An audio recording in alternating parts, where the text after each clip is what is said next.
तो देखो बेटा, हमने फिलहाल क्या किया, हमने एस्पिरिन प्रिपेयर कर ली और एस्पिरिन का हमने फंक्शन पढ़ लिया और कैसे बनता है ये आपको दिखाया है। ये बड़ा इंपॉर्टेंट क्वेश्चन है, 2 मार्क्स में इसकी रिएक्शन आ जाती है। अब हम आगे लेके चलते हैं अपनी डिस्कशन अल्कोहल, फिनोल और ईथर की। तो अब जब मैं आगे चलता हूँ तो हमारा टॉपिक है reaction with halogen hydrogen halide.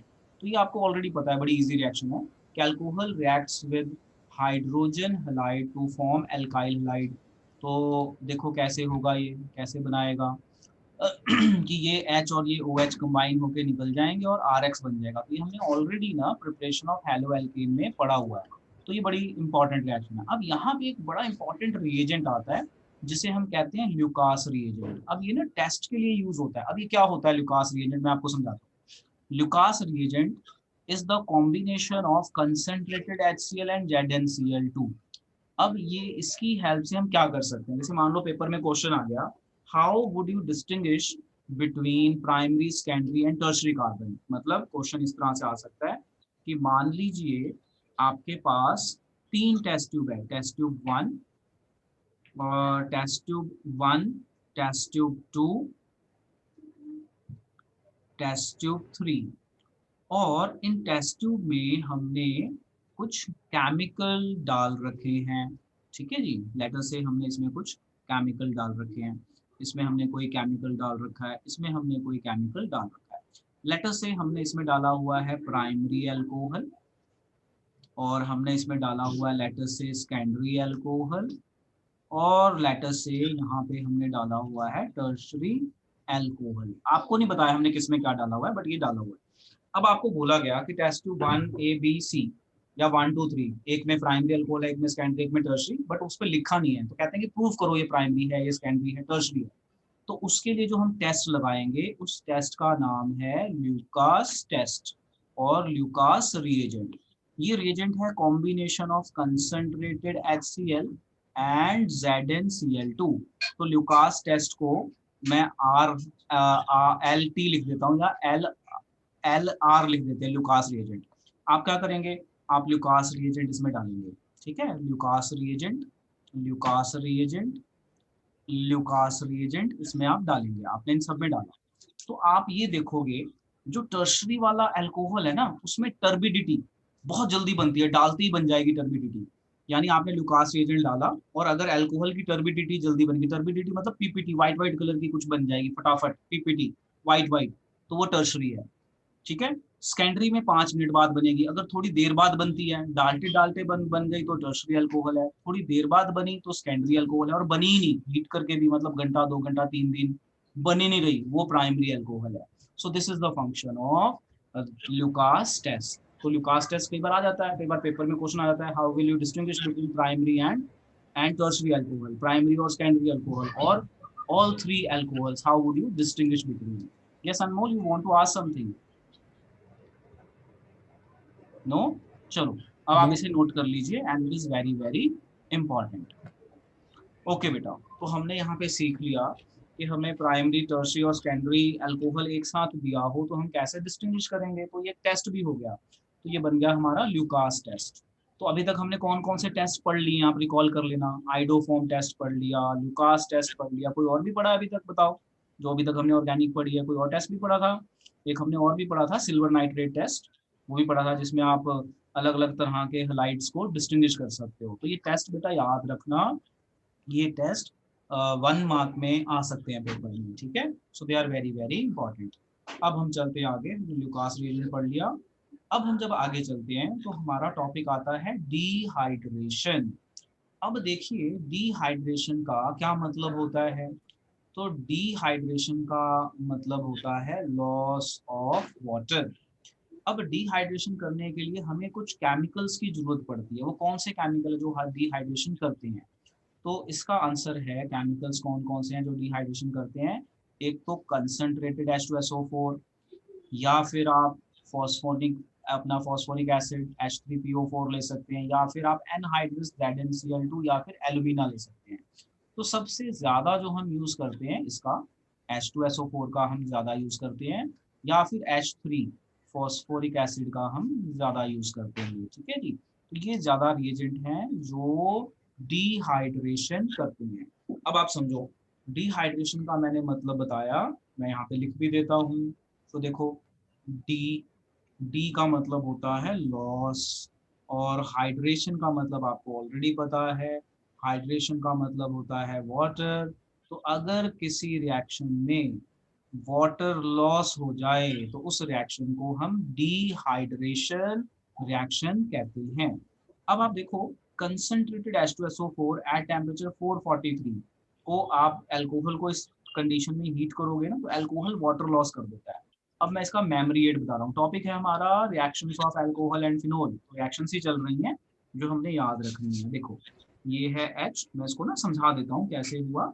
ये हमने +1 में भी पढ़ा हुआ है, by the name of beta elimination, by the name of beta elimination. जब आप इसमें कंसंट्रेटेड H2SO4 डालते हो एट टेम्परेचर 443 केल्विन, तो क्या होता है इस कंडीशन में, जो सल्फ्यूरिक एसिड है या फिर H3PO4 डालो, इस कंडीशन में ये चीज निकल जाती है बाहर, ये चीज बाहर निकल गई। अब आपको पता है सिंगल बॉन्ड में 2 इलेक्ट्रॉन होते हैं, सिंगल बॉन्ड में 2 इलेक्ट्रॉन होते हैं। तो अब होता क्या है, निकल गया बाहर वाटर की फॉर्म में। तो ये इस तरह से बनेगा CH2 सिंगल बॉन्ड CH2, और जो आपका ये टूटे हुए इलेक्ट्रॉन है, एक टूटा हुआ इलेक्ट्रॉन यहाँ पे, एक यहाँ पे, ये आपस में जुड़ जाते हैं and they form single bond more, यानी डबल बॉन्ड बन जाता है। यानी ये बना इथीन, साथ में क्या लॉस हो गया, water. So it's just a memory learning है, और कुछ नहीं है। नोट कर लीजिए, हेडिंग डाल लीजिए, reaction of alcohol and phenol में ही चल रहा है, और टॉपिक का नाम है डिहाइड्रेशन, और आप इसका नाम लिख सकते हैं बीटा एलिमिनेशन, क्योंकि बीटा कार्बन से H गया है। सो नोट करके डन बोलिए, और रिकॉल भी हो गया होगा। इसके बाद जो हमारा टॉपिक आता है, वो दूसरे केमिकल्स को यूज कर रहे हैं। देखो, secondary and tertiary alcohols are dehydrated under milder condition, यानी कंडीशन थोड़ी माइल्ड हो गई, टेम्परेचर कम कर दिया, मतलब टेम्परेचर कम कर दिया और डिहाइड्रेटिंग एजेंट यहाँ पे डाल दिए। तो अगर हम ये डालें H3PO4, तो वैसे ही यहाँ से OH और यहाँ से H निकलेगा, तो जैसे आपको डबल बॉन्ड बताया, डबल बॉन्ड बन जाएगा। यहाँ पे भी ऐसा हो गया टर्शरी में, इसका OH और किसी एक का H निकाल लो तो डबल बॉन्ड, जिसके साथ निकालोगे डबल बॉन्ड बन जाएगा। तो बस आप इसको नोट कर लीजिए, यहाँ पे समझाने वाला नहीं है, मेमोरी एड यही है, मतलब ऐसा ही कुछ हुआ है, H और OH निकला है बस। तो देखो, एक बार मैं दोबारा बता देता हूँ कैसे निकला है। देखो, मान लो ये वाला जैसे डबल बॉन्ड यहाँ दिखाया है ना, तो इसका OH और इसका H निकल गया, तो डबल बॉन्ड इसके बीच में आ गया। आप किसी के साथ भी दिखा सकते हो, चाहे इधर दिखा दो चाहे इधर दिखा दो, आपकी मर्जी है, कोई फर्क नहीं पड़ता, ठीक है। बस ये एजेंट याद रखना, कई बार पेपर में क्वेश्चन कैसे आ जाएगा, रिएक्शन दे देंगे और ये रिएजेंट डाल देंगे, बोलेंगे आइडेंटिफाई द प्रोडक्ट। अब आपको याद होना चाहिए इसका काम क्या है। इसका काम हाइड्रोजन देना है, या वाटर निकालना है, या कार्बन को तोड़ना है, क्या काम है। तो हम यही भूल जाते हैं कि इसका क्या काम है। H2SO4 का काम है वाटर लॉस कराना, H3PO4 का भी काम है वाटर लॉस कराना। तो ये रिएजेंट अगर हमें याद नहीं है तो हम नहीं कर पाएंगे रिएक्शंस को। तो इसको मुझे करके दिखाने की जरूरत है, it's similar to previous reaction, just note it and keep in your mind the conditions. यानी टेम्परेचर कम, जैसे टर्शरी वाला है, तो टर्शरी में कम टेम्परेचर पे हो जाता है और 20% डालना पड़ता है। यहाँ पे कंसंट्रेटेड अमाउंट ज्यादा है फॉस्फोरिक एसिड की, तो बस ये आपने रिटेन करना है। So just note it and से मी डन। अब देखो बेटा, ये हमने समझ लिया। हमारा यहाँ पे चैलेंज क्या है, हमारा चैलेंज ये है कि ये डिहाइड्रेटिंग का नाम याद रखना, ये हमारा चैलेंज है कि इनका फंक्शन क्या है। अब हमारा जो टॉपिक था, टॉपिक का नाम था डिहाइड्रेशन। तो इसका मैकेनिज्म भी होता है कि जब हम करते हैं तो कैसे होता है, तो ये भी 3 स्टेप का है mechanism. Let us try to understand the mechanism. बहुत ईजी है, जो मैंने आपको पीछे मैकेनिज्म कराया था वो हाइड्रेशन था, ये उसका उल्टा है। यहाँ पे वाटर निकालना है, वहां पे हम ऐड कर रहे थे। स्टेप नियर अराउंड सेम है। तो देखो, स्टेप, पहला स्टेप प्रोटोनेशन, तो मैं अंडरलाइन कर देता हूँ, पहला स्टेप प्रोटोनेशन। वहां पे भी हमारा स्टेप ऐसा ही था, पहला स्टेप प्रोटोनेशन। और दूसरा स्टेप था हमारा, वहां पे कार्बोकेटाइन था, न्यूक्लियोफाइल का टैग था, यहाँ पे है फॉर्मेशन ऑफ कार्बोकेटाइन, दूसरा स्टेप। और तीसरा स्टेप है हमारा डीप्रोटोनेशन, लॉस ऑफ H, तो एलिमिनेशन ऑफ प्रोटोन लिख देते हैं, दैट इज डीप्रोटोनेशन। तो स्टेप अगर आप देखो तो नियर अराउंड सेम है, और रिएक्शन भी नियर अराउंड सेम है। यहाँ पे मेरा टाइम बच जाएगा, मुझे दोबारा करके नहीं दिखाना पड़ेगा, और ये वैसे ही करके दिखाया जैसे मैं करके दिखाता हूँ। सो देखो, सबसे पहले क्या हुआ, ये H+ कहाँ से आया, एसिड से, कैटलिस्ट है ये। तो ये इसके पास इलेक्ट्रॉन गया, ये H यहाँ पे जुड़ गया, तो प्रोटोनेशन हो गया। प्रोटोनेशन का मतलब गेन ऑफ H प्लस। तो बहुत आसान है अनमोल, आसान है ना, पहला स्टेप समझ में आ गया। डबल एरो ध्यान रखना, डबल एरो, ये रिएक्शन रिवर्सिबल है सारी, तो डबल एरो नहीं लगाओगे नंबर नहीं मिलेंगे पेपर में, कट जाएंगे। तो मैं एक ही बच्चे से पूछूंगा, अनमोल आप बताइए बेटा, ये आ गया ना समझ में पहला स्टेप, प्रोटोनेशन मतलब H प्लस गेन, तो ये H प्लस यहाँ जुड़ गया, ये बन गया।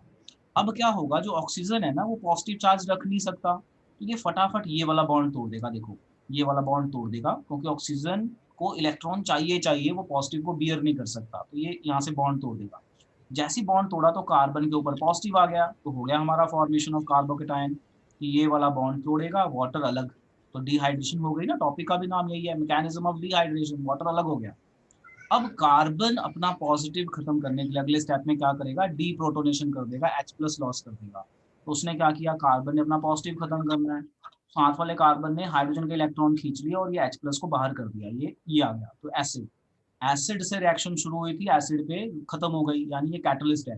कैटलिस्ट का काम होता है रिएक्शन को फास्ट करना without undergoing any change itself. तो H प्लस जैसा था वैसे ही बाहर निकल गया, तो कैटलिस्ट।